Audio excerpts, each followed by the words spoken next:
Biblias, vamos a hacerlo en el libro del Éxodo. Hoy vamos a introducirnos en un nuevo capítulo, así que le invito a abrir su Biblia al segundo libro de las Sagradas Escrituras.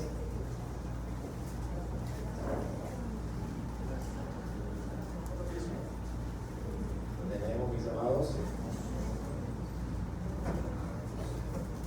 libro del Éxodo. Vamos a dar lectura al capítulo número 24.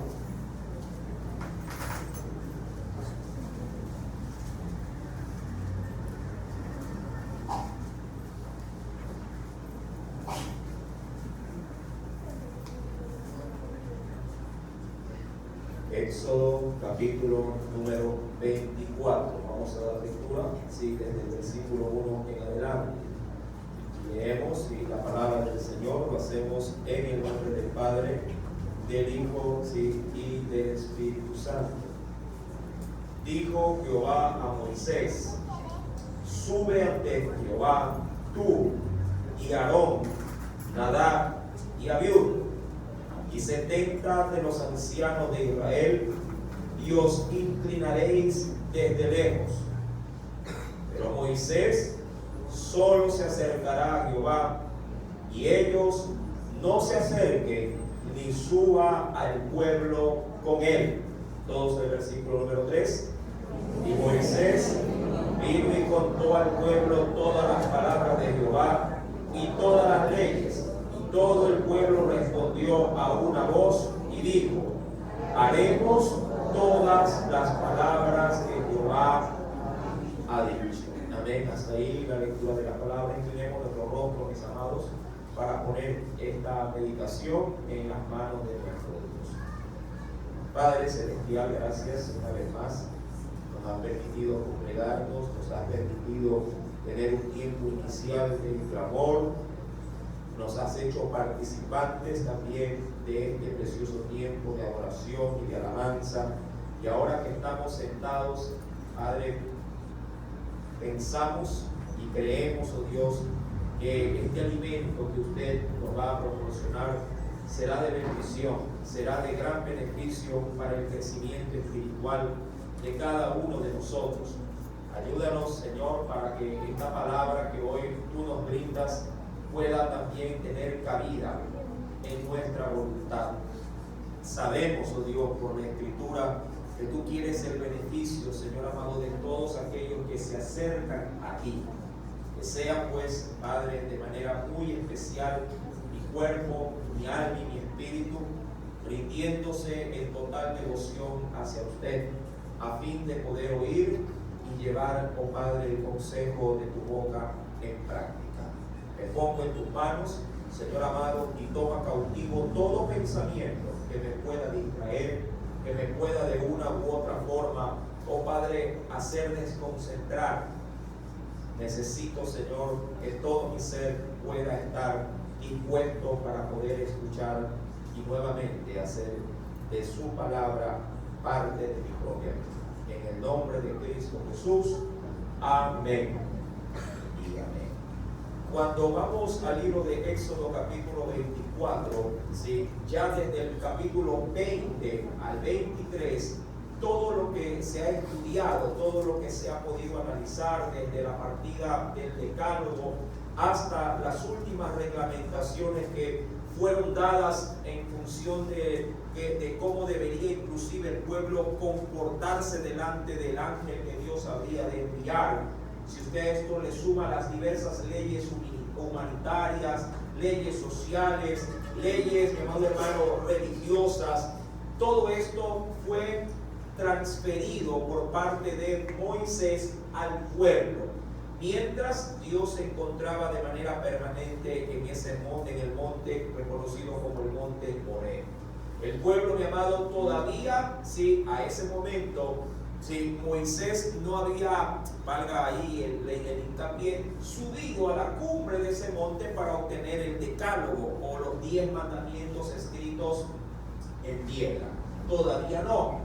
Pero el pueblo ya tenía por intermedio de Moisés todos estos parámetros para que pudieran de una u otra forma tener un molde que seguir para poder convivir entre ellos y para poder tener comunión o armonía con el Dios que se les estaba manifestando. Ya en el capítulo número 24, que es donde obviamente nos vamos a concentrar en esta mañana, Dios, mi amado, dispondrá para poder darle el término a esa lectura que Moisés está llevando a cabo. Querrá poner un sello sobre todo lo oído, pero para que pueda tener validez era necesario llevarse a cabo, diríamos, la legalidad de ese pacto, pero marcada o sellada con sangre. Un pacto de sangre. Y de hecho ese es el título de esta mañana para esta porción de las Sagradas Escrituras, un pacto de sangre. La ley, mi amado, escuchada, es como la palabra predicada en tiempos presentes. Puede ser o no acogida por quienes la están escuchando, pero sobre quienes tendrá peso o validez, para que esa palabra pueda ser garantizada en su cumplimiento, solo por parte de aquellos que también ingresen en el pacto de sangre por intermedio de Jesús, ya que es Él el que, mi amado, nos dice la Escritura ya en las cartas de Pablo, en Él serán sí todas las promesas de nuestro Dios, siempre y cuando obviamente lo hagamos por intermedio del sacrificio de Jesús. Mi amado, mucha gente puede leer la Escritura y de hecho hay quienes tienen, digo yo, el hábito de no dejar pasar un día sin siquiera por lo menos hojear la Biblia. Pero deben de saber de que la lectura como tal, que beneficia obviamente a su lector, si no tiene el firme compromiso de quererla cumplir, mi amado, de nada le serviría. Solamente se quedaría en el puro conocimiento. Y la Escritura no puede ser de una u otra forma, y lo que en ella hay, no puede ser asimilada como cualquier otro libro de estudio. Esto no puede ser comparado con un libro de gramática o de ciencias naturales o de historia. Esta es palabra de Dios y como tal necesita de quienes se acercan a esa lectura elevar un compromiso para poderlo cumplir. Dios quiere garantizar ese compromiso por todo lo que más adelante el Señor va a declarar. Para ello, mi amado, y queriendo posiblemente también en parte ilustrar todo lo que vendrá, Dios se acerca a Moisés y le dice: quiero que subas ante mí. Versículo 1, sube ante Jehová, le dice el Señor a Moisés, pero no solamente tú, quiero que lo haga también un remanente, pero un remanente seccionado, dividido en dos partes. Unos representarán al futuro sacerdocio y otros representarán al pueblo y por ende a las 12 tribus de Israel. Cuando Dios hace subir por ordenanza, y tal cual como usted lo puede leer, versículo 1, sube tú, pero también lo haga Aarón, Nadab y Abiud. Está hablando, mi amado, del hermano de Moisés y de los sobrinos de Aarón, o lo que es igual, los hijos de Aarón, Nadab y Abiud. Estaría un poquito adelantado si le digo que de estos dos últimos, luego estos serían reemplazados, porque ellos tristemente fracasarían en su servicio sacerdotal, y eso será motivo de estudio, pero obviamente en enseñanzas futuras. Pero sin embargo, ellos están en ese momento, en ese instante, en armonía o en comunión con Dios. De ahí que el Señor anticipa el sacerdocio a través de estos hombres que son dados a conocer por su nombre en particular. Aarón, como sumo sacerdote futuro, también Nadab y Abiud, que serían los acompañantes de su padre como sacerdotes. Luego también les dice: y juntamente con ellos suban 70 de los ancianos de Israel. En ese sentido, mi amado, estos hombres que de Dios se le dice que suban, serán específicamente, mi amado, personas de mayoría de edad. no solamente de hablando de 18 años para arriba, sino que serían personas que estén justamente experimentando la ancianidad, pero que gocen de un testimonio, que gocen de un respaldo de vida, que les pueda, sí, en ese sentido, transmitir a todo el pueblo la reverencia y el porte o la honra que ellos se han ganado por su propio, diríamos así, testimonio. Estos 70 ancianos, mi amado, estarán allí como cabeza del pueblo, representando, sí, a la nación, pero también representando a cada una de las tribus de Israel. ¿Qué es lo que quiere Dios? De una u otra forma, dos tipos, sí, diríamos, de clase social, pero con un solo compromiso. En el uno, el área sacerdotal, y en el otro, el pueblo. Pero ambos representarán a toda una nación. Y querido hermano, es importantísimo poder resaltar, antes de comenzar a introducirnos ya en detalle de los aspectos que va a conllevar esta ceremonia, este pacto de sangre, es necesario considerar que Dios deseaba solemnizar, sí, con un sello de aprobación, no solamente de Dios hacia ellos, sino también de ellos hacia su Dios. La palabra ya había sido dada. Por lo menos hasta ese instante, sí, ya muchas leyes religiosas y diríamos de legislación propiamente para el pueblo, ya Dios se las había dado a conocer.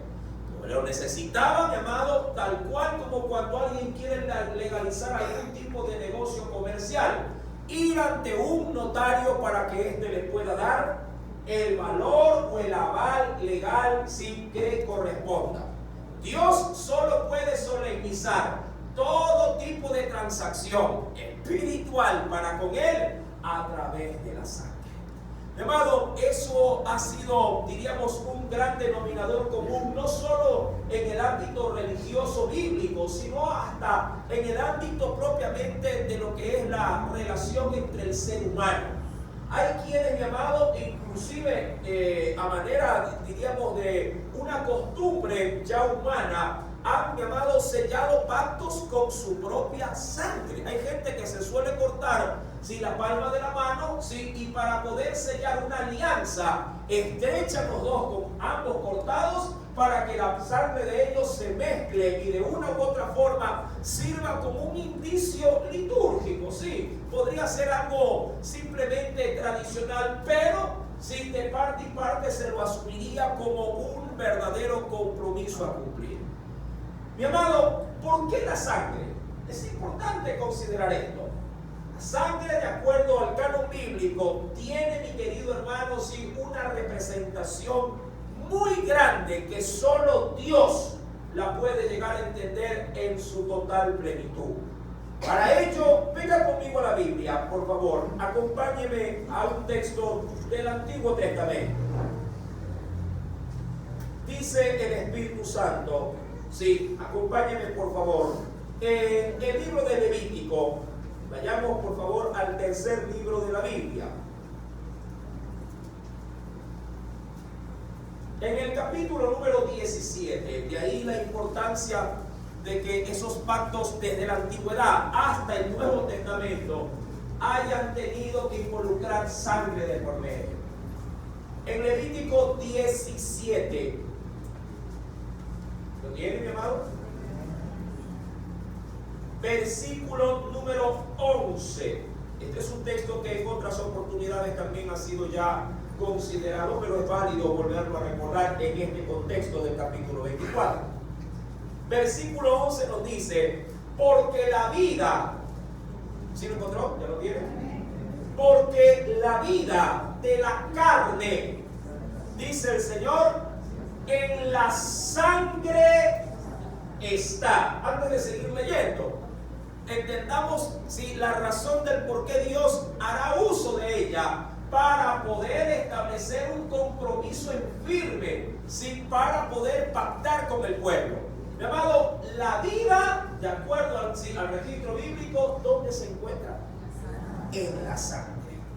Y no hay, mi amado, cosa más preciada que el hombre pueda poseer sin tener necesidad de nada material. Puede estar totalmente desnudo en la tierra, como lo estuvo Adán y Eva, sin ningún tipo, diríamos, de adorno externo al cual él pudiera hacer de pronto alarde como que si fuese suyo. No, el hombre puede estar sin absolutamente nada, pero su sangre, mi amado, es el tesoro más precioso que él puede, en ese sentido, defender, y podría llegar a luchar y morir dándola para poder protegerla. Su sangre. Satanás dijo en un momento, ante la vida o por la vida de Job, todo lo que el hombre tiene dará por su vida, es decir, por su sangre. Todo. Mi amado, para poder valorar la sangre, es evidente, mi amado, que Dios es el que le ha dado este distintivo al ser humano como su bien más preciado. En ella Dios ha alojado, a través de su soplo divino, la vida para el hombre en su torrente sanguíneo. Mi amado, no se la puede ver, pero está ahí. Como el amor de una madre. Usted no lo puede ver, pero ahí está. ¿Verdad que es así?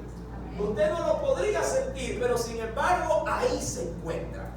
Mi amado, dice pues el Señor, que la vida de la carne en la sangre está, y yo, mira el objetivo, yo os la he dado para hacer expiación, lo que es igual como purificación, limpieza, redención o perdón. Yo la he dado para hacer expiación sobre el altar por esas mismas almas, por vuestras almas. Y la misma sangre hará expiación de la persona. En este caso, Dios, si así hubiese sido el caso, nos hubiera, mi amado hermano, hecho derramar nuestra sangre a todos y cada uno de nosotros para poder obtener perdón. Estuviéramos anémicos en el mundo. Imagínate que por cada pecado Dios dice, está bien, te voy a perdonar, pero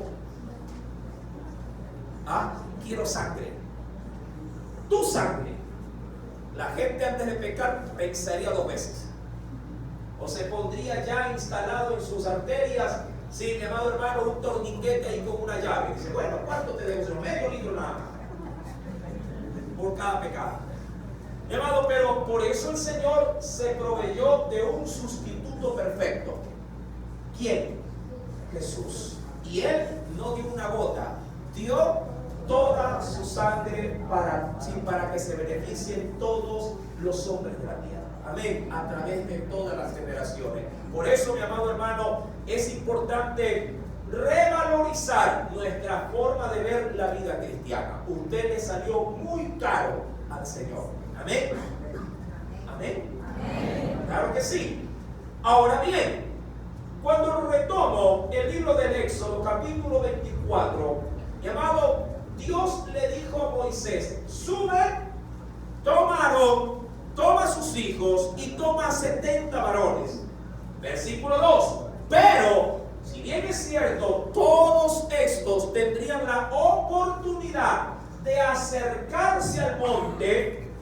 Era considerado como el monte de Dios o el monte de Sión o el monte santo, y ya como detalle específico el monte Horeb. Mi amado hermano, o la montaña de Dios, eso significa el término Horeb, la montaña de Dios.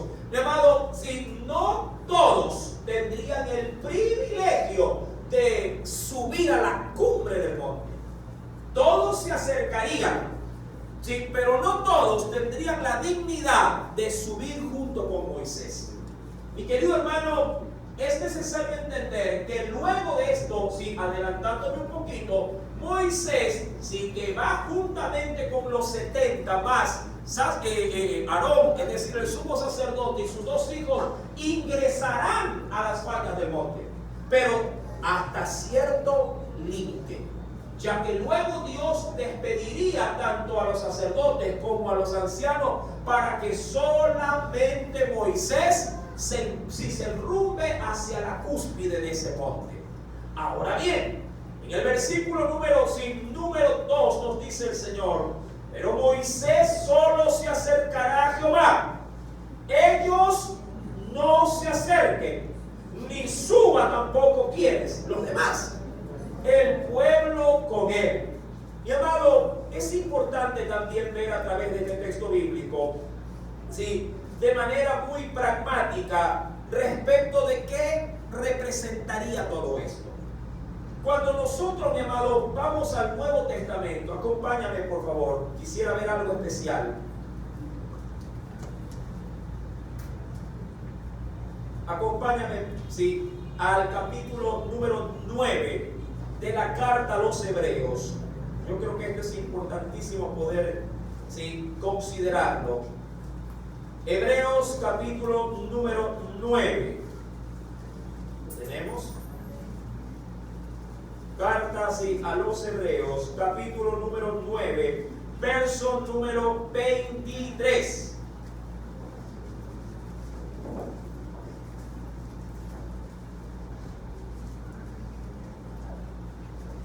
Hebreos 9, verso número 23.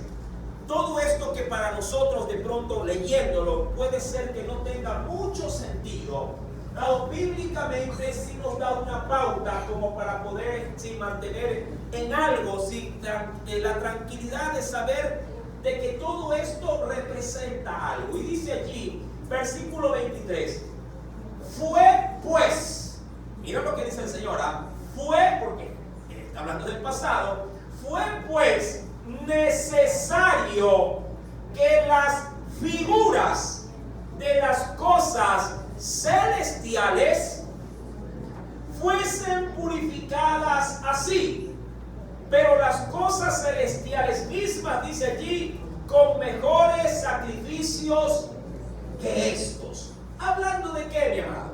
Hablando específicamente de todo lo que Dios manifestaría a Moisés que haga, que realice, sean parámetros, sean leyes, sean en sí mismo, mi amado, diríamos esas formas litúrgicas de poder manifestar en medio del pueblo. Todo eso era, como bien lo dice la Escritura, era pues necesario de que se puedan ver estas figuras, pero figuras que más adelante tendrían sentido para cuando, obviamente, Dios, a través de su Espíritu, comenzara a ir de a poco revelando que si o de qué forma o de qué manera esto se puede también traspasar hacia nuestra, si diríamos, forma de vida hoy por hoy, sí, en estos tiempos. Dado todo como también la Biblia, y tomaré otro texto de referencia. Sí, acompáñenme por favor, porque yo creo que es importante que sea Dios el que nos dé de una u otra forma, digo yo, mi amado, sí, la interpretación de lo que se lee, de lo que se estudia. Cuando vamos, acompáñame por favor. Mira lo que nos dice el Espíritu Santo dentro de la misma carta a los Hebreos. Sí, dice el Señor lo siguiente. En Hebreos capítulo número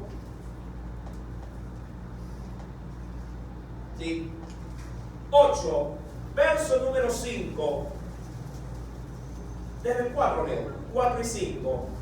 Hebreos capítulo 8, verso 4 al 5. Sí, apunte por favor las referencias que se le da para que tenga usted también una base, no solamente a la cual hacerse firme, sino hasta para poder de pronto enseñarle a alguien más. Dice el Espíritu Santo, así que si estuviese sobre la tierra, y está hablando de las cosas celestiales, su tabernáculo, todo lo que Dios manifestó.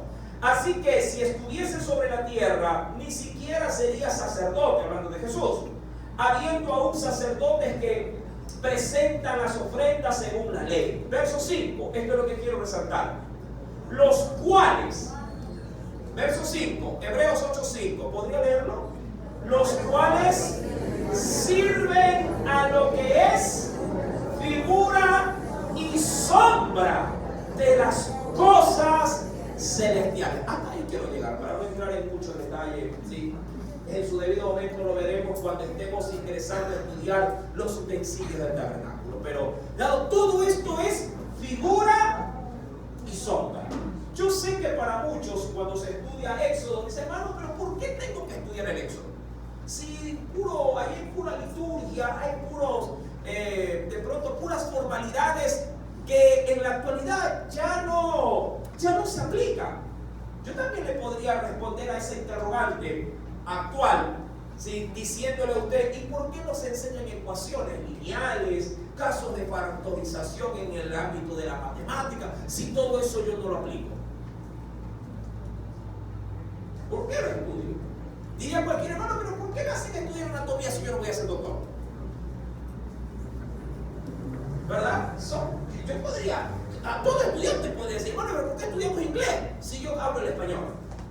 ¿O por qué tengo que aprender? De pronto, mira que hay ya también en la reforma académica hay el poder estudiar el idioma quechua. También lo hay ya, para aquellos que lo desean. Mi amado, es importante, ¿sí?, estimar algo. El conocimiento, ¿sí?, que siempre será bien, diríamos, muy bien recibido, más allá de que si me sirve o no para mi vida cotidiana, el conocimiento me da el peso o el fundamento para poder establecer luego de esto, ¿sí?, mis bases a las que yo me quiero orientar. ¿Qué es lo que quiero decir? Todos sabemos sumar, restar, multiplicar y dividir, pero no todos ejercemos la contaduría. Pero la base me hace tener nociones de un todo para no caminar en ignorancia. Y la Biblia sí dice que por falta de conocimiento el pueblo pereció. ¿Verdad? Dígame usted, si no sabe las 4 reglas fundamentales, ¿usted está más propenso a ser engañado? Claro que sí. ¿Verdad? Si yo no conozco las bases en las que descansa mi fe, ¿puedo ser mañana más tarde engañado? Por supuesto que sí. Claro que sí.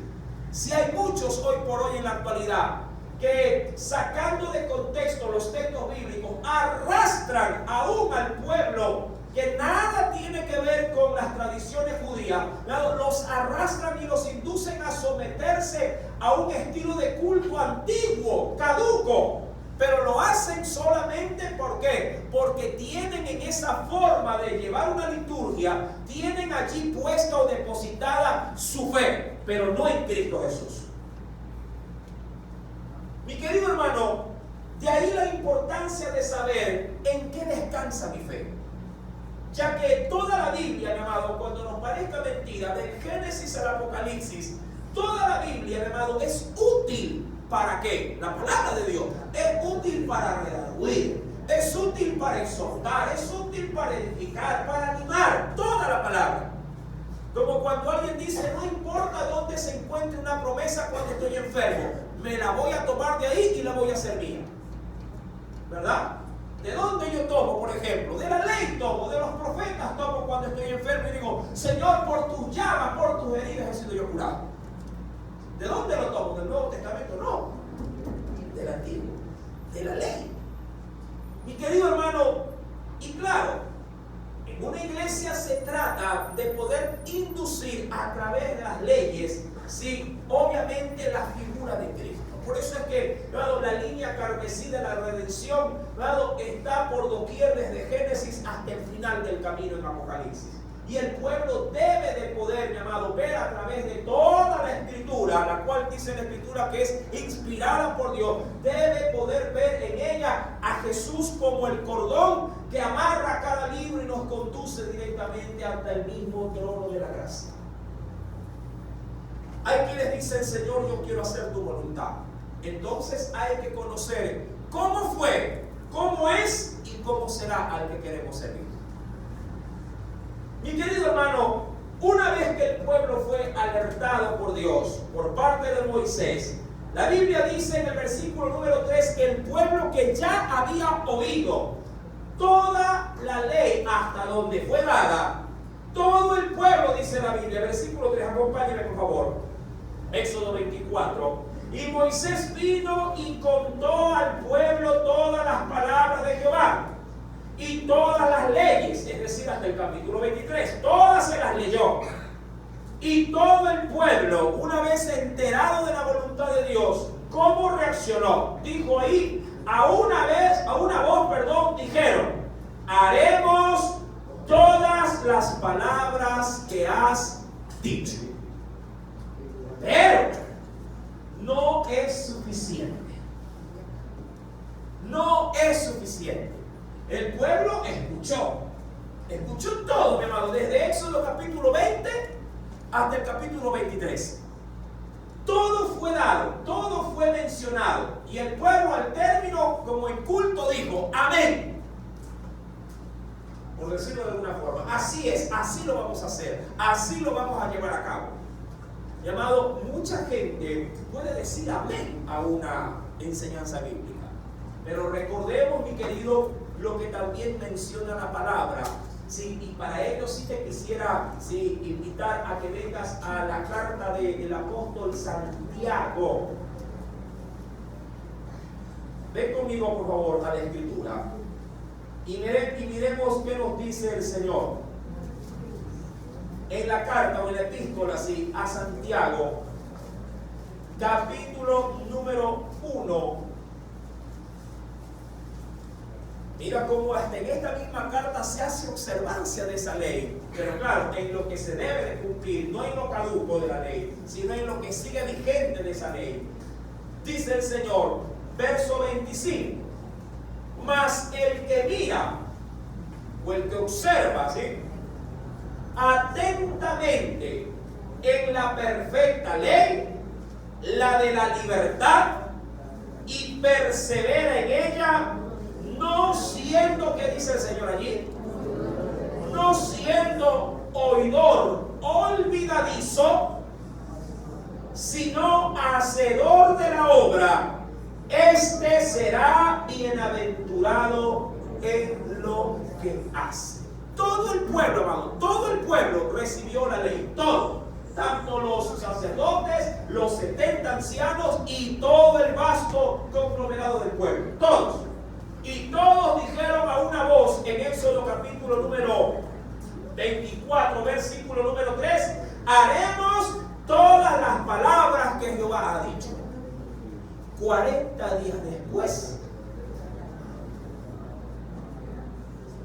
Dios estaría pensando en matarlos a todos. Esa es la realidad de la condición humana. Usted puede salir bien animado de un culto, oyendo palabra de Dios, y usted puede ir con convicción, puede ir con certeza, con seguridad, diciendo, no, hasta aquí pequé, hasta aquí ofendí a Dios, hasta aquí me porto como me he portado. De aquí en adelante mi compromiso es guardar la palabra del Señor y continuar adelante en mi caminar y en mi consagración con Cristo.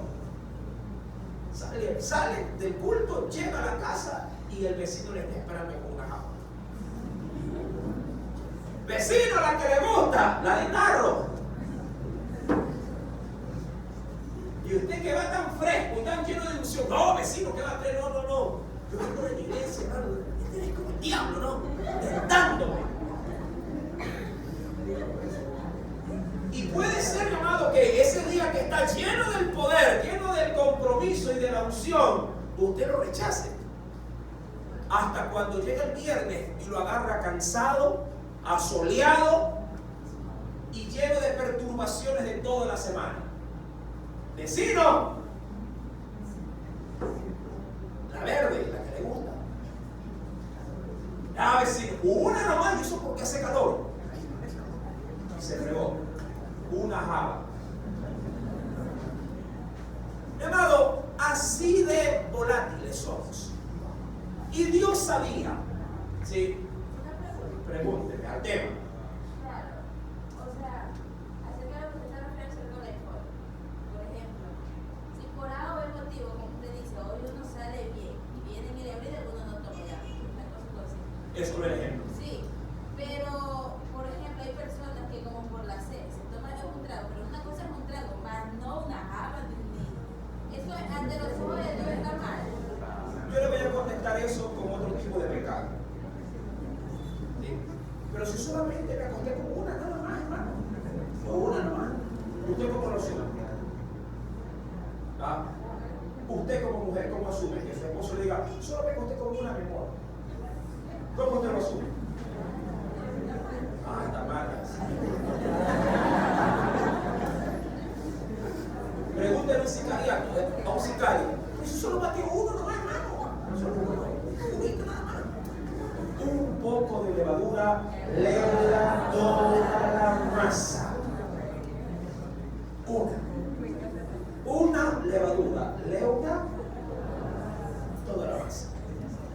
se trata, mi amado hermano, de si sí o si no. Esto se trata de ¿me consagro o no me consagro? ¿Me santifico o no me santifico?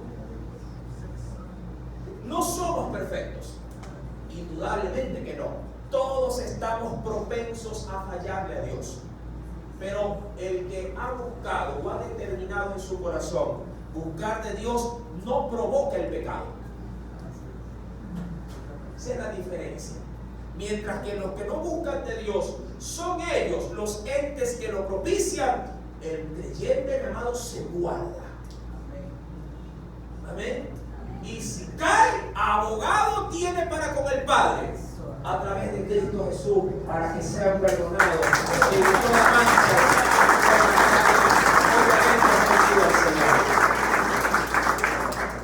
y Dios dijo, bueno, el pueblo me dice amén. Estamos bien, dijo él, pero no me quedo con esto. Y Dios tenía toda la razón. Mi querido hermano, tiene que haber, la Biblia es clara, sin derramamiento de sangre no puede haber remisión de pecados. ¿Sí? Sin derramamiento de sangre no puede haber remisión, no puede haber limpieza. Jesús es nuestro gran sacrificio pascual, que tiene validez hasta la eternidad. Hay quienes han dicho, ¿hasta cuándo puede servir la sangre de Jesús? ¿Hasta cuándo? Hasta cuando ese último pacto sea en Dios renovado. Dios caducó por medio de Jesús el antiguo pacto, el que era a través de sangre que no necesariamente era de sangre inocente. Cuando vino la única sangre inocente por la humanidad, caducó lo antiguo y puso en vigencia ese pacto. Pero ese pacto tendrá también algún tipo de límite, sí, mi amado.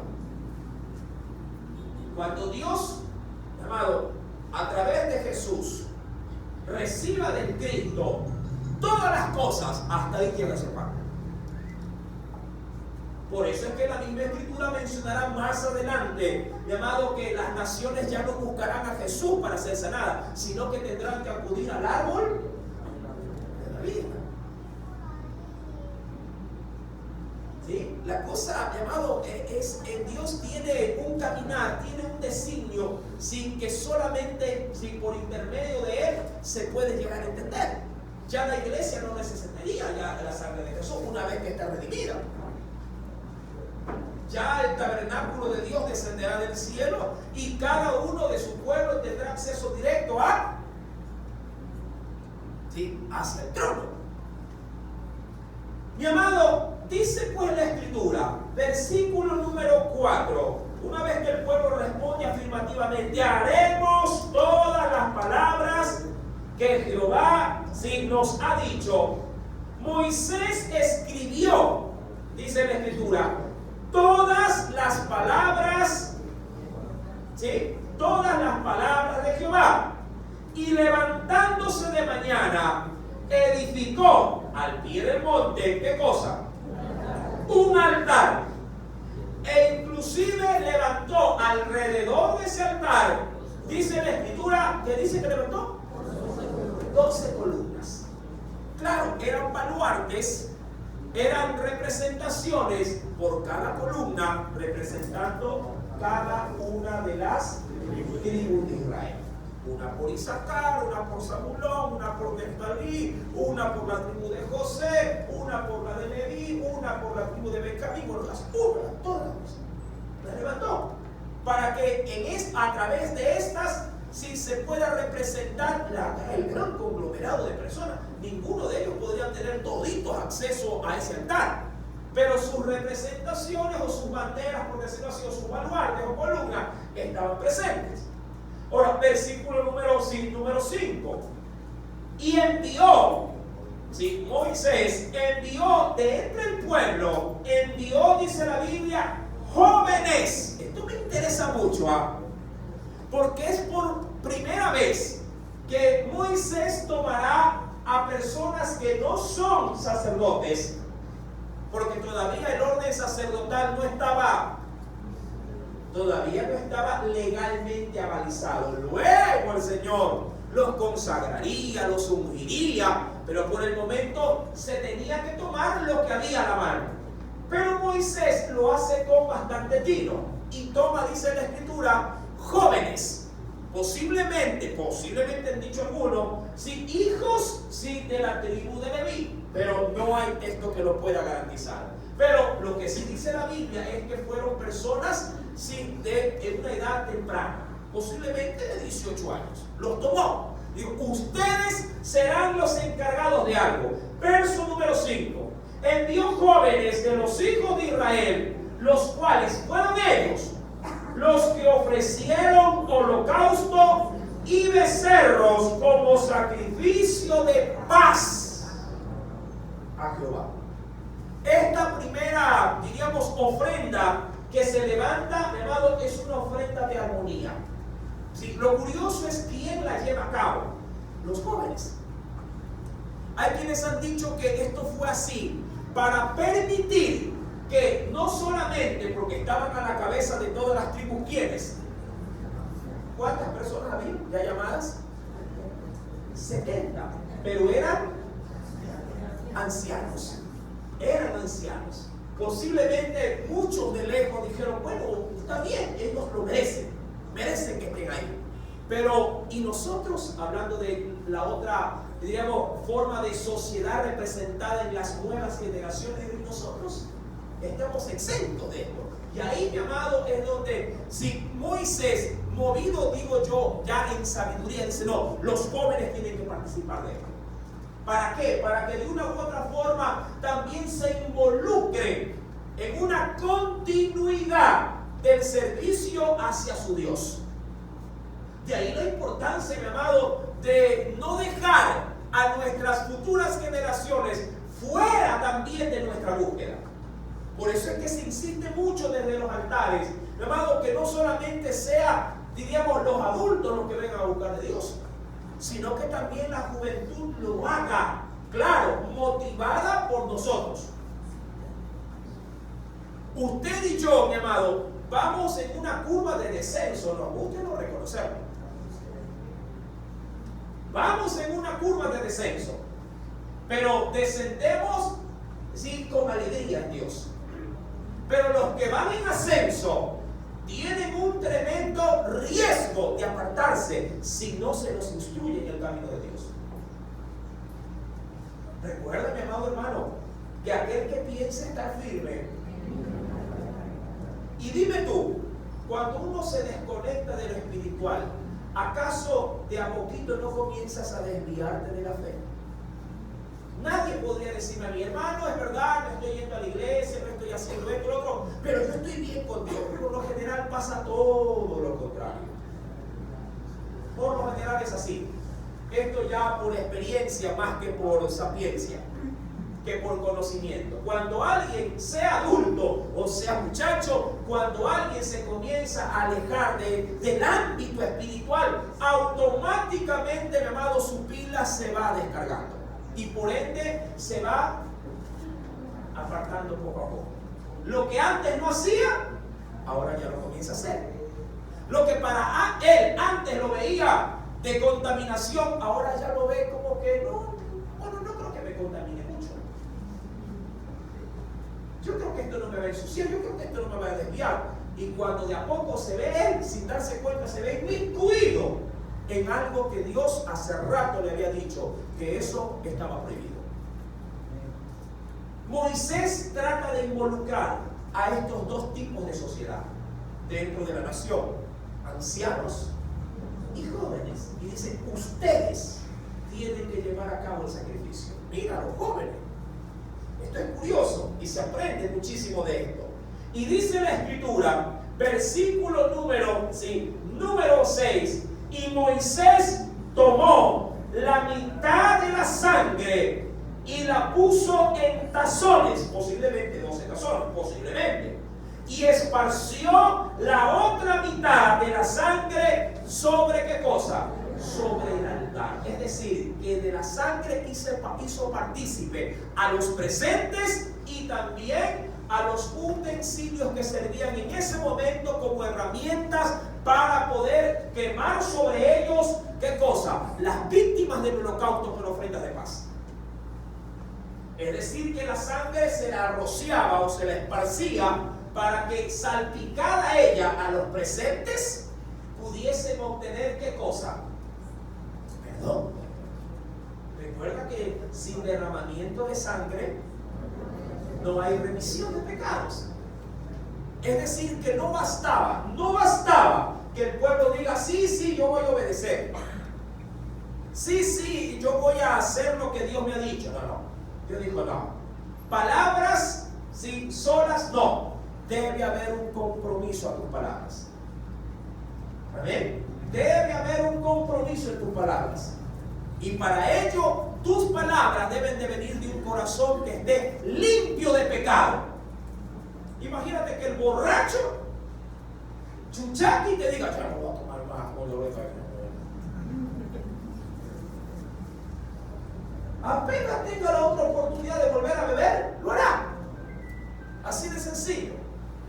Mi querido, dice pues el Señor, ayúdenme con el celular, por favor. Dice pues el Señor, capítulo 24, versículo número 6. Y Moisés tomó la mitad de la sangre y la puso en tazones y esparció la otra mitad de la sangre sobre el altar. Y tomó del libro del pacto, es decir, de todo lo que había escrito y que lo había leído, y lo leyó otra vez. ¿A oídos de quién? Del pueblo. Van 2 veces. El cual, ¿qué dijo el pueblo? Haremos todas las cosas que Jehová ha dicho y obedeceré. Mira, es decir, que su primera confesión de que lo haría como que quedaba sin sustento. Yo le pregunto a usted, vamos a los que se han casado. Antes de casarse, ¿qué le decía su futura esposo? Antes de casarse, ¿ya le había dicho que la amaba? ¿Se lo decía o no se lo decía? Yo te quiero, yo te amo, que ¿verdad? ¿Sí o no? Lindo. Pero frente a la liturgia de un casamiento, así se lo haya dicho 1000 veces, ¿cuál es la que realmente tiene el valor de peso legal para poder ser considerada como cierta? La que se hace delante de Dios, delante de un altar. ¿Verdad que sí?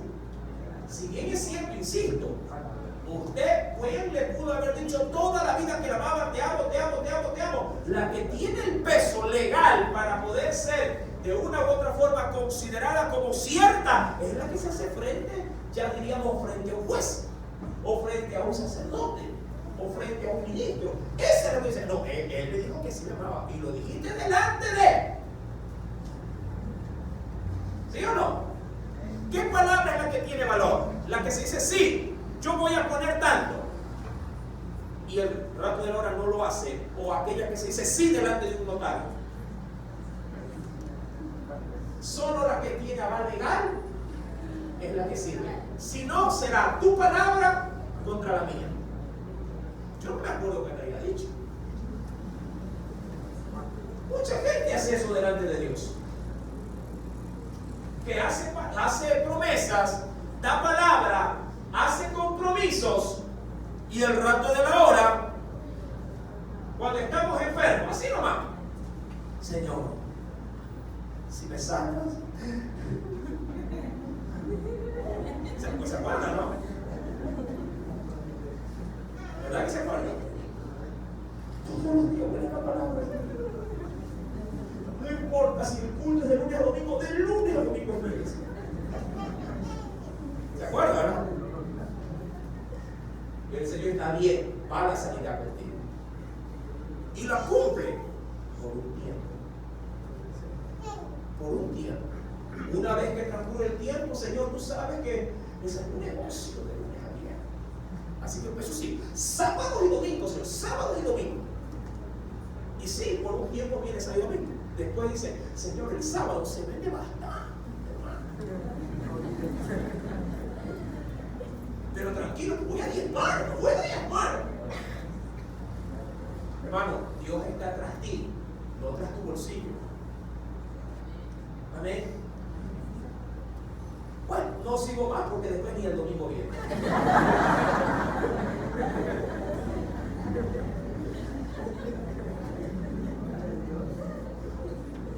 Una vez que el pueblo, mi amado, hace el juramento, entonces dice el verso 8, Moisés tomó la sangre y la roció sobre el pueblo. ¿Para qué? Para que la sangre derramada quede como testigo. ¿Sí? Testigo en el alma, por decirlo, ¿no? Quede como testigo del compromiso que se había adquirido. Recuerda el tema de esta mañana, pacto de sangre. Mi amado, tú y yo tenemos por delante una sangre más preciosa que la de cualquier sacrificio ofrecido. Cuando usted viene conmigo a la Biblia, acompáñeme por favor. Mira lo que dice el Señor.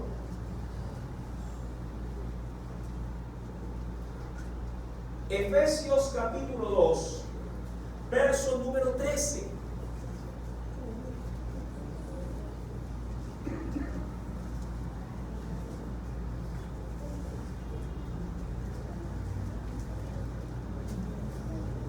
¿Lo tenemos?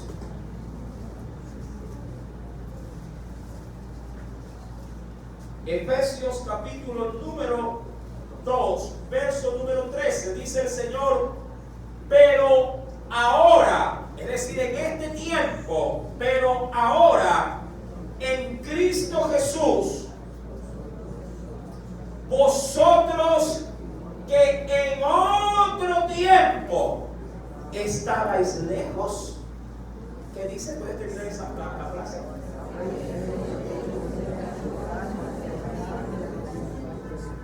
¿Qué ocurrió? ¿Cómo así, siendo ajenos a todo esto, ahora estamos tan cerca? ¿Por intermedio de quién dice que lo estamos?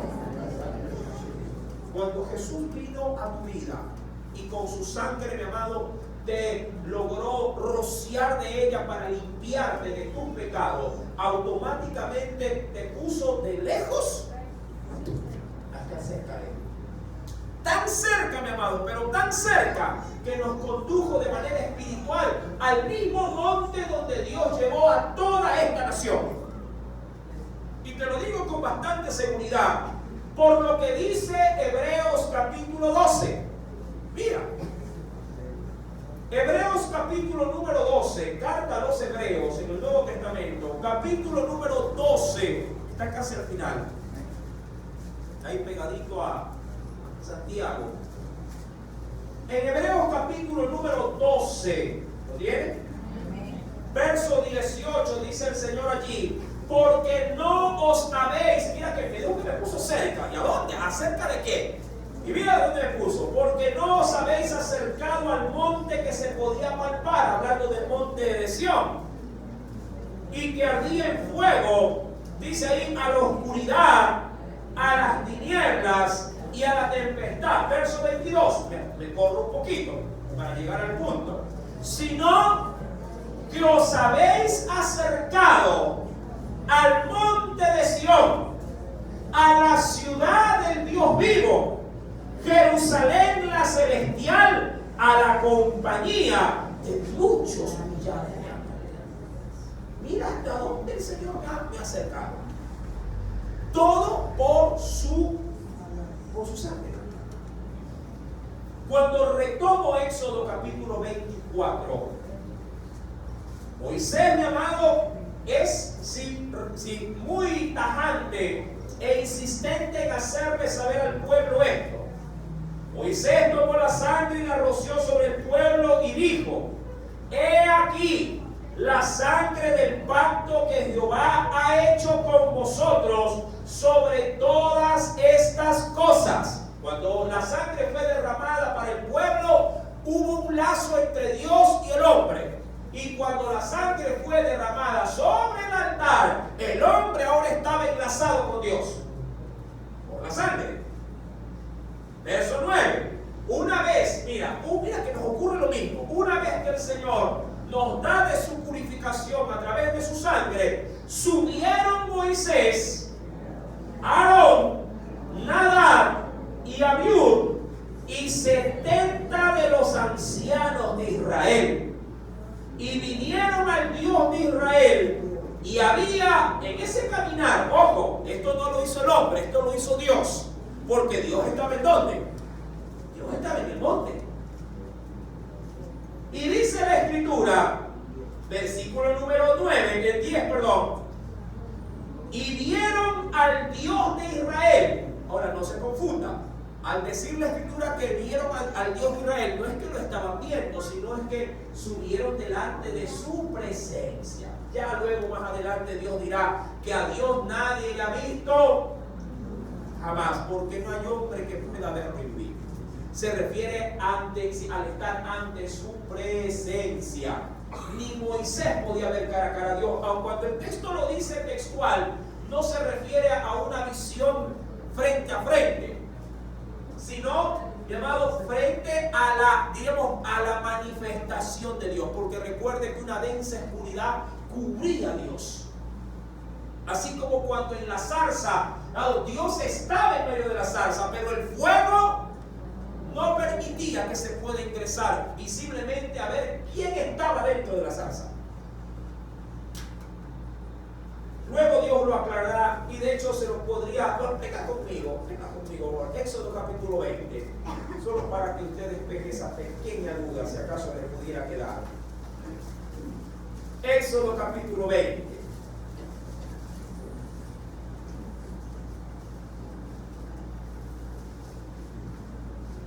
¿Lo tenemos? Capítulo 20, verso 21. A esto me refiero. Entonces el pueblo estuvo a lo lejos y Moisés se acercó. Dios estaba ahí. Es como que usted entre a un lugar, a un cuarto oscuro, y Dios diga: cierra la puerta que estoy aquí. Cierra. Aquí estoy, allá. ¿Lo veo o no lo veo? No lo veo. Pero estoy delante de la presencia de Dios. ¿Y qué dice? Y Moisés se acercó. ¿Pero a qué se acercó Moisés? A la oscuridad en la cual, ¿qué dice? ¿Me entiende? Ahí estaba Dios, pero estaba en un lugar oscuro. Y más adelante también dice, versículo número 22. Y Jehová le dijo a Moisés: así dirás a los hijos de Israel: vosotros habéis visto, no a Dios, pero habéis visto que he hablado desde el cielo con vosotros. Más adelante dice el Señor: si no hagáis conmigo dioses de plata ni dioses de oro, dice allí, os haréis. Hasta ahí llego, para no desviarme del tema. Pacto de sangre en esta mañana. Versículo número, Éxodo 24, versículo número 10. Y vieron al Dios de Israel, y había debajo de sus pies, en ese lugar, mi amado, ¿qué cosa? Aquí, este es un milagro, mi amado, un milagro poderoso de Dios, para poder manifestar que Él estaba allí.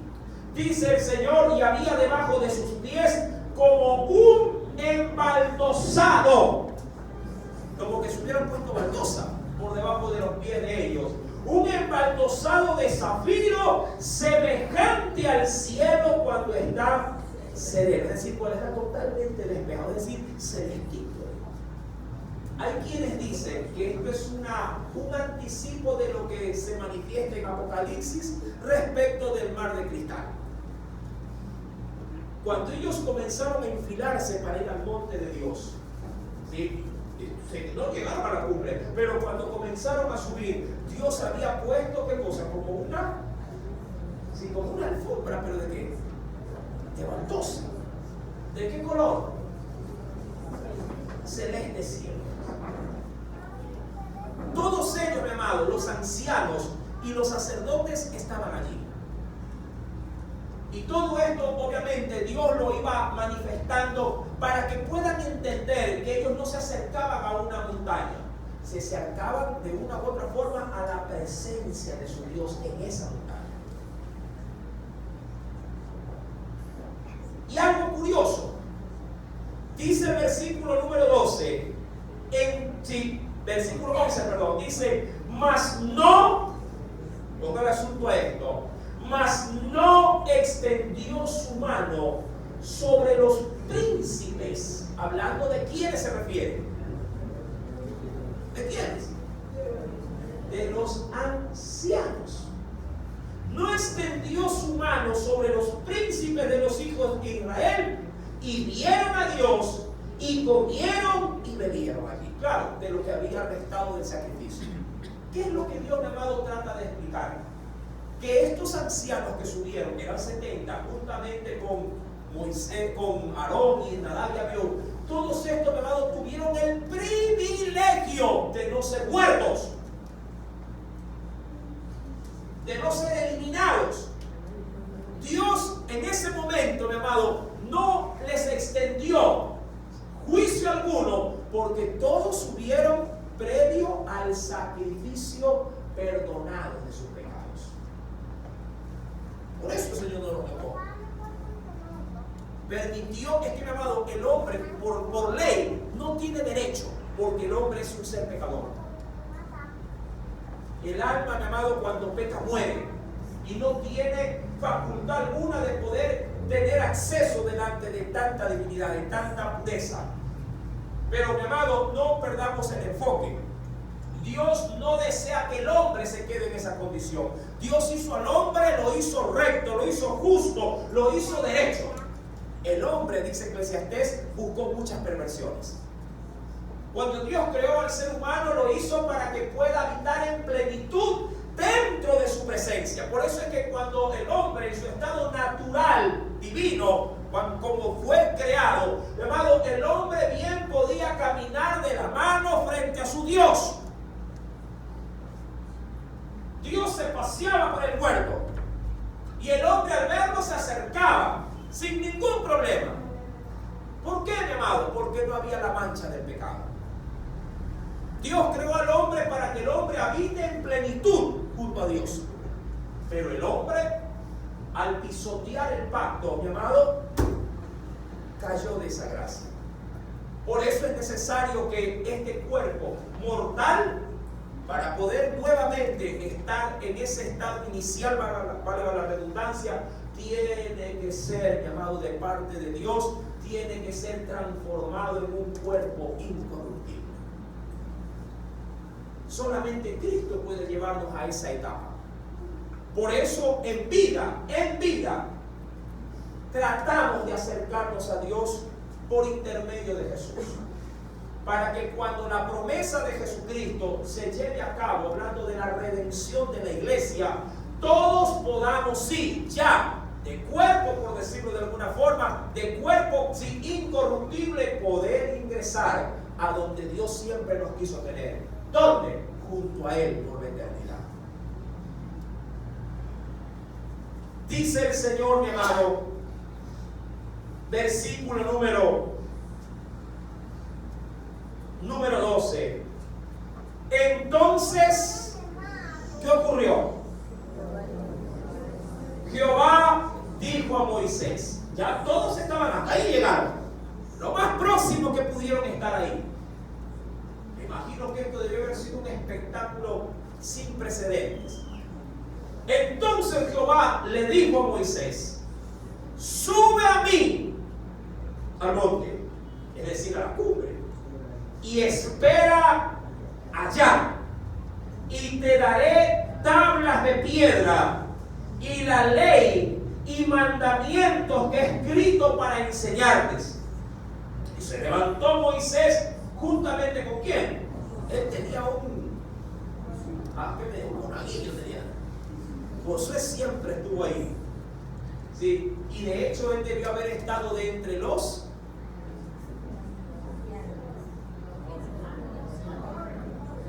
ancianos, dentro de los 70. Josué a estas alturas debió haber tenido aproximadamente 40 años. Recordando que Josué llega a Canaán ya de 80. Dice el Señor, versículo número 13, y se levantó Moisés con Josué, su servidor, y Moisés subió al monte de Dios. Josué no. Y dijo a los ancianos, esperadnos aquí hasta que volvamos a vosotros. Y he aquí, Aarón y Hur están con vosotros. El que tuviere asuntos, acuda a ellos. Entonces Moisés subió al monte, y una nube, ¿qué hizo? Cubrió el monte. ¿Para qué? Para que nadie pueda, ¿qué cosa? Ver a Dios. Y la gloria de Jehová reposó sobre el monte Sinaí, y la nube lo cubrió por 6 días. ¿A quién? A Moisés. ¿Haciendo qué, mi amado? De una u otra forma, tratando de ¿qué? De que Moisés estuviese en comunión con Dios y apto para poder recibir de Dios su palabra. Y la nube lo cubrió por 6 días, y al 7º día llamó a Moisés de en medio de la nube. ¿Justamente para qué? Para que no pueda verlo. Y la apariencia, ojo, la apariencia de la gloria de Jehová era como, ¿qué dice el Señor? Era como un fuego abrasador en la cumbre del monte a los ojos de los hijos de Israel, es decir, a los que estaban abajo ya en el valle del monte. Para ellos era, ¿qué cosa? Un fuego abrasador.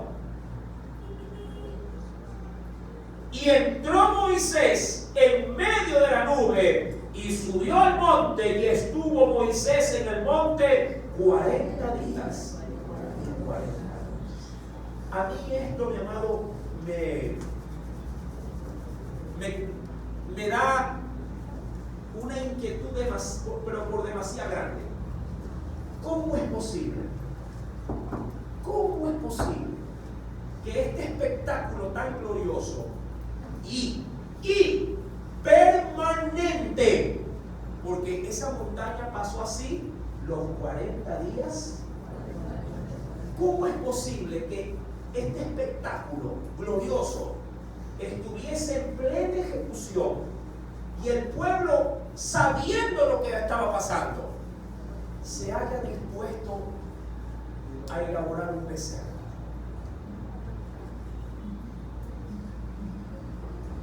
Se haya dispuesto a crear un Dios pagano como los que se adoraban en Egipto. Eso no tiene lógica, exacto. No tiene lógica. No hay forma de poder decir, pero ¿cómo es posible, hermano? ¿Cómo es posible que en esta casa se está derramando la gloria de Dios, la misericordia, su provisión, la unción del Santo, y en medio de nosotros vivamos de una manera desenfrenada? No tiene lógica. ¿Cómo es posible que Dios nos esté ministrando y conociendo al Dios que te liberta, que sana? Es como decir, Señor, gracias por tu sanidad, y al día siguiente pagárselo con una borrachera. Eso no tiene sentido. Gracias, Señor, porque me diste el empleo. Hasta ayer era un desempleado sin recursos. Hoy me has bendecido, y por la tarde salir a farrear. Eso no tiene sentido. Hoy terminar de pronto un culto de cena y en la tarde, amado hermano, estar rendido a los placeres. Eso no tiene sentido. Y hermano, esto nos va a preparar, obviamente, como para poder entrar a ver el desenfreno del pueblo. Parece absurdo, hermano, pero no es ajeno a una realidad actual. Bien dijo el Señor, no se puede de una misma copa hacer partícipe, ¿sí?, de las cosas santas de Dios y de los demonios. De una misma vertiente no puede brotar dos tipos de agua. O dulce o amarga. De una misma boca no puede proceder bendición y maldición. Esto lo veremos en detalle, si Dios nos da vida, el próximo día domingo. Espero que Dios haya hablado a tu vida acerca espiritual, un pacto de sangre. Yo creo que tenemos el compromiso de honrar ese pacto. Amén. Porque nuestra sangre no ha sido de machos cabríos, es la sangre del Cordero de Dios que quita el pecado del mundo. Aleluya. Aleluya. La sangre de nuestro amado Redentor. Vamos a orar. Padre, gracias, Señor.